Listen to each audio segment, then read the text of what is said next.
brought to you by Nova शुद्ध घी। जब जब खाए दिल खुश हो जाए, सदियों का नोवा शुद्ध देसी घी, सपना स्वस्थ भारत का। I love घी घी घी घी घी। नमस्कार, मैं हूं आपका दोस्त विजय विद्रोही और आप देख रहे हैं हमारा खास कार्यक्रम विजय फैक्टर। कहा जाता है कि विधानसभा चुनाव के मुद्दे अलग होते हैं और जब राष्ट्रीय चुनाव, आम चुनाव होता है, लोकसभा का चुनाव होता है तो उसके मुद्दे अलग होते हैं। आजकल वैसे भी विधानसभा चुनाव के मुद्दे राज्य विशेष की अस्मिता से, वहां के स्थानीय मुद्दे, वहां की सबसे बड़ी समस्या, ये हावी रहते हैं मुद्दे। लेकिन कई बार क्या होता है कि विधानसभा चुनाव में जो एक मुद्दा उठता है वो राष्ट्र का मुद्दा बन जाता है। कई बार ये भी होता है कि जो राष्ट्र का मुद्दा होता है विधानसभा चुनाव में भी उसका प्रभाव देखा जाता है। ऐसे में इस बात का परीक्षण करने की कोशिश करेंगे कि जो बिहार एसआईआर का मुद्दा है वो क्या पूरे देश भर का मुद्दा बन गया है? क्या वोट चोरी का मुद्दा देश भर का मुद्दा है? अगर वोट चोरी का मुद्दा देश भर का मुद्दा है तो इसको 2029 के लोकसभा चुनाव तक धीरे धीरे परवान चढ़ाना जरूरी होगा। क्या अभी 3.5 साल के आसपास बचे हैं, 3.25 साल, क्या इसको राहुल गांधी सस्टेन कर पाएंगे? मुझे लगता है कि राहुल गांधी किश्तों में एटम बम, फिर कोई छोटा मोटा बम, फिर पटाखे, फिर हाइड्रोजन बम की बात करते रहना, इस सिलसिले को बनाए रखना चाहते हैं। राहुल गांधी वैसे भी जो मुद्दा पकड़ते हैं उस मुद्दे को आसानी से छोड़ते नहीं हैं। जातीय जनगणना का मुद्दा उन्होंने लोकसभा चुनाव में चलाया, खूब चला, लेकिन उसके बाद विधानसभा चुनाव में चलाने की कोशिश की हरियाणा में, महाराष्ट्र में, वहां वो पिट गया। झारखंड में झारखंड मुक्ति मोर्चा ने स्थानीय मुद्दों के आधार पर चुनाव लड़ा और जीता, जिसमें कांग्रेस एक सेकंड प्लेयर थी, इसलिए उसको हम इस सिलसिले में काउंट नहीं कर रहे। इसी तरह आरक्षण बचाओ, संविधान बचाओ के मुद्दे भी पिछली बार लोकसभा चुनाव तक तो खूब चले, लेकिन उसके बाद हरियाणा और महाराष्ट्र के विधानसभा चुनाव में असर नहीं हुआ।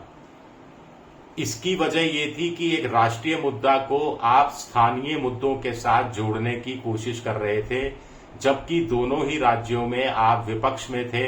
ऐसे में सत्तारूढ़ पार्टी की कमियों को, खामियों को, उनके कुशासन को, उनके शासनकाल के दौरान की गई गलतियों को भुनाने की कोशिश करनी चाहिए थी। लेकिन एसआईआर और वोट चोरी का मुद्दा अद्भुत मुद्दा है। ये बिहार से शुरू होता है और पूरे देश भर में राहुल गांधी वोट चोरी के माध्यम से इसको एक राष्ट्रीय मुद्दा बना रहे हैं। तो ऐसे में स्वाभाविक है कि ये मुद्दा बिहार विधानसभा चुनाव में भी चलना चाहिए। लेकिन दिक्कत यह है कि ये मुद्दा कुल मिलाकर निर्णायक मुद्दा नहीं हो सकता, फैसला कुन का मुद्दा नहीं हो सकता। कोई भी मुद्दा जिसको 60%, 65% से ज्यादा लोग महत्व नहीं दें या मुख्य मुद्दा नहीं माने, वो मुद्दा अकेले अपने दम पर कोई चुनाव नहीं जिता सकता। एसआईआर को लेकर बातें बहुत हो रही हैं, लेकिन और एक और बात है कि कोई मुद्दा सिर्फ मुद्दे तक सीमित नहीं रहता, उसके आसपास की चीजों को भी वो प्रभावित करता है, टॉकिंग टर्म्स में आ जाता है।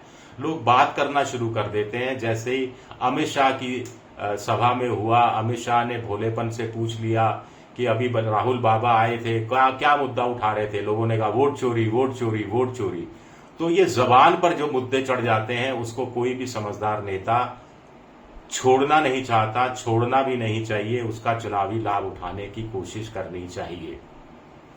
तो इस हिसाब से देखा जाए तो लेटेस्ट सर्वे एक जो वोट वाइब्स का बिहार का आया है उसमें 21% लोग एसआईआर को मुख्य मुद्दा बता रहे हैं, 34% बेरोजगारी को बता रहे हैं। प्रशांत किशोर एक इंटरव्यू में कह रहे थे कि वो जहां जहां लोगों से बात करते हैं 60%, 65% के आसपास लोग बेरोजगारी को मुख्य मुद्दा बताते हैं, पलायन रोकने को मुख्य मुद्दा बताते हैं, विकास नहीं हुआ, ढंग से नहीं हुआ, गरीब आदमी का नहीं हुआ, इसको मुख्य मुद्दा बताते हैं। अब राहुल गांधी ने अपनी स्ट्रेटजी में कुछ चेंज किया है।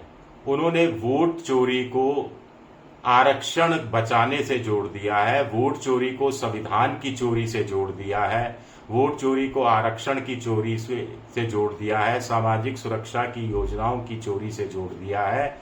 यहां तक कि वोट चोरी को उन्होंने रोजगार चोरी से जोड़ दिया है, पलायन से जोड़ दिया है।